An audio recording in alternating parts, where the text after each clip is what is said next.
আসসালামু আলাইকুম। আজকে আমি বানাবো আমের টক ঝাল মিষ্টি আচার। চলুন তাহলে দেখে নিই আমি এখানে কি নিয়েছি।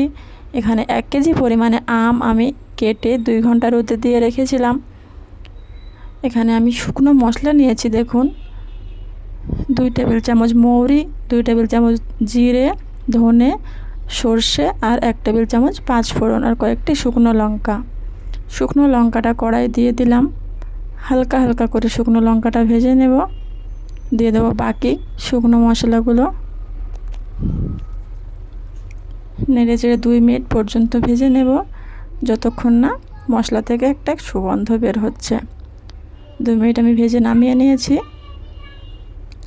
মশলাটিকে ভালো করে ঠান্ডা করে মিক্সিতে পেস্ট করে নেব। ততক্ষণে আমি কড়াইতে 5 টেবিল চামচ পরিমাণ সর্ষের তেল দিয়ে দিলাম। 3টে শুকনো লঙ্কা ফোড়ন। লঙ্কাটা হালকা একটু ভেজে নেব। হালকা ভাজা হয়ে গেছে, দিয়ে দেব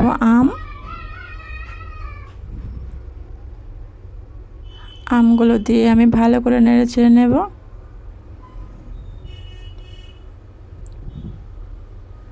এখানে দিয়ে দেব আমি 1 কাপ পরিমাণ চিনি। চিনিগুলো আমের মধ্যে ভালো করে মিক্স করে নেব।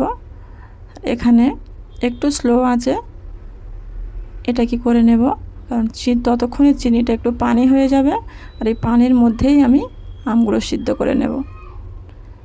এখানে দিয়ে দিলাম যে মশলাটা গুঁড়ো করেছিলাম, অর্ধেকটা পরিমাণ দিয়ে দিলাম 2 টেবিল চামচ পরিমাণ শুকনো লঙ্কা। এখানে আমি কাশ্মীরি লাল লঙ্কা ব্যবহার করেছি, যাতে কালারটা একটু ভালো হয়।